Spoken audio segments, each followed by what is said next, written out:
കേരളത്തിലെ രാഷ്ട്രീയ നിരീക്ഷകർക്കിടയിൽ ഇന്ന് ഏറ്റവും അധികം ചർച്ച ചെയ്യപ്പെടുന്ന ഒരു വിഷയമെന്ന് പറയുന്നത് മുഖ്യമന്ത്രിയുടെ പൊളിറ്റിക്കൽ സെക്രട്ടറി സ്ഥാനത്തു നിന്നും അതുപോലെ മുഖ്യമന്ത്രിയുടെ പ്രൈവറ്റ് സെക്രട്ടറി സ്ഥാനത്തു നിന്നുമുള്ള CPM നേതാക്കളുടെ അപ്രതീക്ഷിത രാജിയാണ്. മുഖ്യമന്ത്രിയുടെ പൊളിറ്റിക്കൽ സെക്രട്ടറിയും CPMലെ വിവാദ നായകനും പാർട്ടിയുടെ സംസ്ഥാന കമ്മിറ്റി അംഗവുമായിട്ടുള്ള P. ശശിയും മുഖ്യമന്ത്രിയുടെ പ്രൈവറ്റ് സെക്രട്ടറി CPM മുൻ MLA ആയിട്ടുള്ള A. പ്രദീപ് കുമാറുമാണ് അപ്രതീക്ഷിതമായി പദവികൾ രാജിവെച്ചത്.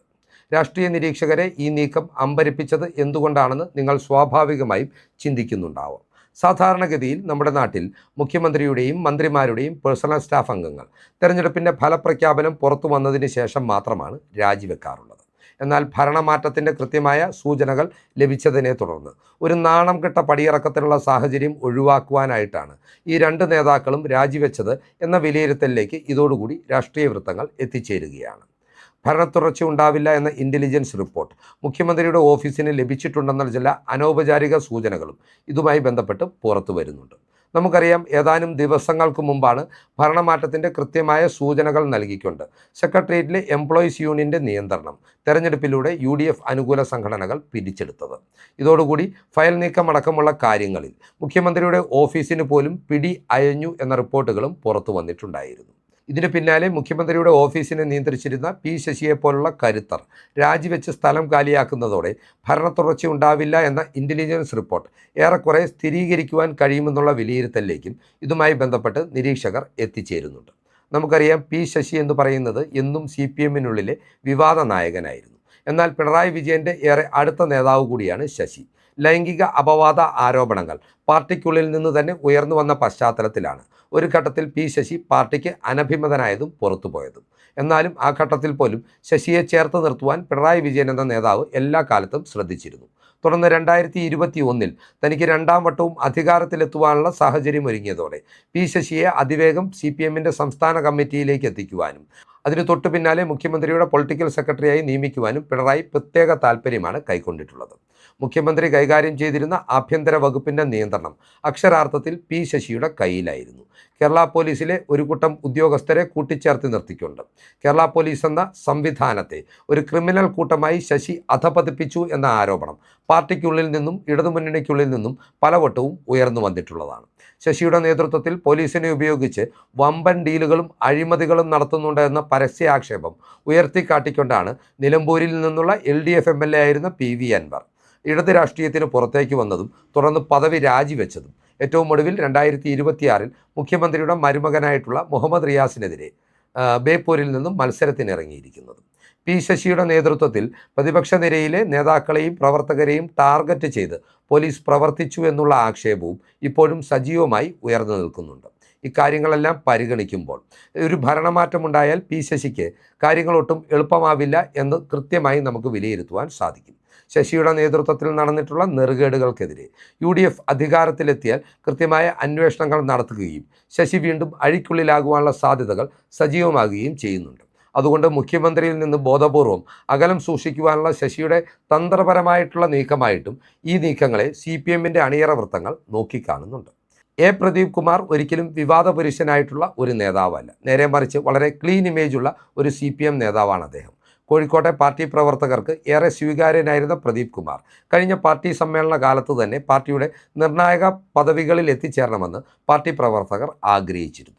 എന്നാൽ മുഖ്യമന്ത്രി തൻ്റെ മരുമകനായിട്ടുള്ള മുഹമ്മദ് റിയാസിനും കോഴിക്കോട് പാർട്ടിയുടെ നിയന്ത്രണം ഏൽപ്പിച്ചു നൽകുവാനുള്ള നീക്കങ്ങളുടെ ഭാഗമായിട്ട് പ്രദീപ് കുമാറിനെ പാർട്ടി വേദികളിൽ വെട്ടിനിരത്തുകയായിരുന്നു എന്ന പ്രതിഷേധം CPM വൃത്തങ്ങളിൽ ശക്തമായി ഉയർന്നു വന്നതോടുകൂടിയാണ് മുഖം രക്ഷിക്കാനുള്ള നടപടികളുടെ ഭാഗമായി പ്രദീപ് കുമാറിനെ പോലൊരു നേതാവിനെ മുഖ്യമന്ത്രിയുടെ പ്രൈവറ്റ് സെക്രട്ടറിയായി നിയമിച്ചിരിക്കുന്നത്. എന്നാൽ ഈ രക്തത്തിൽ തനിക്ക് പങ്കില്ല എന്ന് പറഞ്ഞുകൊണ്ട് പീലാത്തോസിനെ പോലെ മാറി നിൽക്കുവാൻ പ്രദീപ് കുമാർ ആഗ്രഹിക്കുന്നു എന്നതിൻ്റെ കൃത്യമായ സൂചനയായിട്ട് അദ്ദേഹത്തിൻ്റെ രാജിയെയും നമുക്ക് നോക്കിക്കാണാം. ഇനി ഇൻ്റലിജൻസ് റിപ്പോർട്ടിനെ കുറിച്ച് പരക്കുന്ന അഭ്യൂഹങ്ങൾ എന്തൊക്കെയാണെന്ന് കൂടി നാം പരിശോധിക്കേണ്ടതുണ്ട്. നിലവിലെ രാഷ്ട്രീയ സാഹചര്യങ്ങളിൽ CPMന് വേണ്ടി നടത്തുന്ന പെയ്ഡ് സർവേകൾ പറയുന്നത് പോലെ കേരളത്തിൽ ഒരു ഇഞ്ചോടിഞ്ച് പോരാട്ടമില്ല എന്ന് തന്നെയാണ് ഇൻ്റലിജൻസിൻ്റെ വിലയിരുത്തൽ എന്നാണ് അറിയുവാൻ കഴിയുന്നത്. ഒരുപക്ഷെ CPMും LDFും കേവലം 40 സീറ്റുകളിലേക്കോ അതിൽ താഴെയിലേക്കോ ചുരുങ്ങുവാനുള്ള സാധ്യതകളും ഇൻ്റലിജൻസ് റിപ്പോർട്ട് മുന്നോട്ട് വെക്കുന്നുണ്ടെന്ന് സൂചനകളും രാഷ്ട്രീയ വൃത്തങ്ങളിൽ സജീവമായി പരക്കുന്നുണ്ട്. പിണറായി വിജയൻ എന്ന നേതാവിനെ മുന്നിൽ നിർത്തി തെരഞ്ഞെടുപ്പിനെ നേരിടുവാനുള്ള CPM-ൻ്റെ തീരുമാനം അവരുടെ തന്നെ അസ്തിത്വത്തെ അല്ലെങ്കിൽ നിലനിൽപ്പിനെ ബാധിക്കുമെന്ന വിലയിരുത്തൽ CPM തന്നെ നിയോഗിച്ച ഒരു PR ഏജൻസി പാർട്ടിക്ക് സമർപ്പിച്ചു എന്ന റിപ്പോർട്ടുകളും നേരത്തെ തന്നെ പുറത്തു വരുന്നുണ്ടായിരുന്നു. ഇതിനെല്ലാം ഉപരിയായി CPM-ൻ്റെ സ്ഥാനാർത്ഥി നിർണയം പാളിയതായും വലിയ ആക്ഷേപങ്ങൾ ഉയർന്നു വരുന്നുണ്ട്. തെരഞ്ഞെടുപ്പിൻ്റെ മൂർധന്യതയിൽ സുധാകരനെ പോലെ ക്ലീൻ ഇമേജുള്ള ഒരു നേതാവും അതുപോലെ തന്നെ കണ്ണൂരിലെ പാർട്ടിയുടെ ചെങ്കോട്ടകളിൽ പാർട്ടിയിലെ തട്ടിപ്പുകൾ, അതായത് രക്തസാക്ഷി ഫണ്ട് തട്ടിപ്പ് ഉൾപ്പെടെയുള്ള വിവാദങ്ങൾ ഉയർത്തിക്കാട്ടി പ്രാദേശികമായി ശക്തിയുള്ള നേതാക്കൾ പാർട്ടിക്ക് പുറത്തു വന്നതും പാർട്ടിക്കെതിരെ മത്സരിക്കുന്നതും, പാലക്കാട് ജില്ലയിലെ ഏറ്റവും ശക്തനായ നേതാവായിരുന്ന PK ശശി സ്വതന്ത്രനായി ഒറ്റപ്പാലത്ത് UDF-ൻ്റെ പിന്തുണയോടുകൂടി മത്സരരംഗത്തെത്തിയിരിക്കുന്നതുമെല്ലാം CPM-ൻ്റെ സ്ഥാനാർത്ഥി നിർണയ രീതികൾ പാളി എന്നുള്ളതിൻ്റെയും അതുപോലെ തന്നെ CPM-ൻ്റെ സംവിധാനങ്ങളുള്ള ജീർണതകളുടെയും കൃത്യമായ പ്രതിഫലനമായിട്ടും വിലയിരുത്തപ്പെടുന്നുണ്ട്. ഏതൊക്കെയാണെങ്കിലും നിലവിലെ രാഷ്ട്രീയ സാഹചര്യത്തിൽ പിണറായി വിജയൻ്റെ നേതൃത്വത്തിൽ ഒരു സർക്കാർ മൂന്നാമതൊരിക്കൽ കൂടി കേരളത്തിൽ അധികാരത്തിൽ വരികയില്ല എന്ന് ഏറെക്കുറെ ഉറപ്പായിട്ടുണ്ട്. മലബാർ ബെൽറ്റിലാകും CPM-ന് ഏറ്റവും കനത്ത തിരിച്ചടി ഉണ്ടാകാൻ പോകുന്നത് എന്ന സൂചനകളും വിവിധ സർവേകളിൽ വ്യക്തമാകുന്നുണ്ട്. ഇൻ്റലിജൻസിൻ്റെ റിപ്പോർട്ടും ഇത് കൃത്യമായി ചൂണ്ടിക്കാട്ടുന്നുണ്ടെന്നാണ് പുറത്തുവരുന്ന സൂചനകളിൽ നിന്നും മനസ്സിലാക്കുവാൻ സാധിക്കുന്നത്.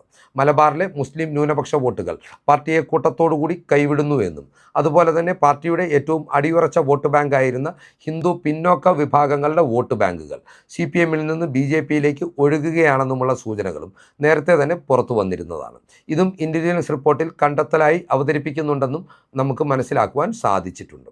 മധ്യ തിരുവിതാംകൂറിലേക്ക് വരുമ്പോഴും CPM-ന് കാര്യങ്ങൾ അത്ര എളുപ്പമല്ല. കാരണം മധ്യ തിരുവിതാംകൂറിലെ ക്രിസ്ത്യൻ മേഖലകളിൽ പൂർണ്ണമായും പാർട്ടിക്കെതിരായിട്ടുള്ള, പ്രത്യേകിച്ച് പിണറായി വിജയനെതിരായിട്ടുള്ള ഒരു വികാരം ശക്തമാണ്. അതിനാൽ തന്നെ കേരള കോൺഗ്രസ് മാണി ഗ്രൂപ്പിൻ്റെ രാഷ്ട്രീയ നിലനിൽപ്പും ഇതോടുകൂടി ചോദ്യം ചെയ്യപ്പെട്ടിരിക്കുകയാണ്. നിലവിലെ രാഷ്ട്രീയ സാഹചര്യങ്ങളിൽ മന്ത്രിയായിട്ടുള്ള റോഷി അഗസ്റ്റിനും പാർട്ടി ചെയർമാനായിട്ടുള്ള ജോസ് കെ മാണിയും അവരവരുടെ മണ്ഡലങ്ങളിൽ, അവർ മത്സരിക്കുന്ന മണ്ഡലങ്ങളിൽ പരാജയപ്പെടും എന്നുള്ളതിൻ്റെ സൂചനകളും ഇതുമായി ബന്ധപ്പെട്ട് വിവിധ സർവേകളിൽ വ്യക്തമാക്കിയിരുന്നു. തിരുവനന്തപുരം, കൊല്ലം ജില്ലകളിൽ മാത്രമാണ് CPM-ന് അല്പമെങ്കിലും പ്രതീക്ഷ അവശേഷിക്കുന്നത്. എന്നാൽ തിരുവനന്തപുരത്ത് ഒരു പരിധിവരെ പിടിച്ചു നിൽക്കുമെങ്കിലും കൊല്ലത്ത് വൻ അട്ടിമറി ഉണ്ടാകും എന്നതിൻ്റെ സൂചനകളും ഇൻ്റലിജൻസ് റിപ്പോർട്ടിൽ ഉൾപ്പെട്ടിട്ടുണ്ടെന്നാണ് മനസ്സിലാക്കുവാൻ സാധിക്കുന്നത്. ആലപ്പുഴ ജില്ലയിലേക്ക് എത്തുമ്പോൾ സുധാകരനെ പോലൊരു നേതാവ് പാർട്ടിക്ക് പുറത്തു വന്ന് പാർട്ടിക്കെതിരെ തുറന്നു പറച്ചിലുകൾ നടത്തിക്കൊണ്ട് മത്സരരംഗത്ത് സജീവമാകുന്നതും ഐസക്കിനെ പോലൊരു പ്രമുഖ നേതാവിന് വീണ്ടും സ്ഥാനാർത്ഥിത്വം നിഷേധിച്ച സാഹചര്യവും പാർട്ടിക്ക് തിരിച്ചടിയാകുമെന്നാണ് വിലയിരുത്തൽ. ഇക്കാര്യങ്ങളൊക്കെ പരിഗണിക്കുമ്പോൾ ഒരു കാര്യം വ്യക്തമാണ്: പിണറായി വിജയൻ എന്ന മുഖ്യമന്ത്രി പുറത്തോട്ട് പോകും എന്നതിൻ്റെ കൃത്യമായ സൂചനകൾ രാഷ്ട്രീയ കേരളത്തിലെ ഉദ്യോഗസ്ഥ സംവിധാനങ്ങൾ സർക്കാരിന് മുന്നിൽ അവതരിപ്പിച്ചിട്ടുണ്ട്. ഈ സൂചനകളിലെ അപായം മണത്തുകൊണ്ട് തന്നെ ശശിയും പ്രദീപ് കുമാറും പോലുള്ള വിശ്വസ്തർ കളമൊഴിയുമ്പോൾ ഇനി ആരായിരിക്കും മുഖ്യമന്ത്രിയുടെ ഓഫീസിനെ നിയന്ത്രിക്കുക എന്ന ചോദ്യവും സജീവമാകുന്നുണ്ട്. വരും ദിവസങ്ങളിൽ മുഖ്യമന്ത്രിയുടെ ഓഫീസ് നിർണായകമായ ഒരു പാർട്ടി സെൻ്ററായി പ്രവർത്തിക്കേണ്ടുന്ന ഒരു സംവിധാനമായിരുന്നു. 2021 മുഖ്യമന്ത്രിയുടെ ഓഫീസിൽ നിന്നായിരുന്നു ഒരു പരിധിവരെ CPM-ൻ്റെ പ്രചരണം നിയന്ത്രിക്കപ്പെട്ടത്. എന്നാൽ പ്രമുഖർ കളമൊഴിഞ്ഞതോടുകൂടി, വിശ്വസ്തർ കൈവിട്ട് മാറി നിൽക്കുന്നതോടുകൂടി ഇങ്ങനെയുള്ള ഒരു ഏകോപനത്തിനുള്ള സംവിധാനവും CPM-നും മുഖ്യമന്ത്രിക്കും മുന്നിൽ ഇല്ലാതാകുകയാണ്.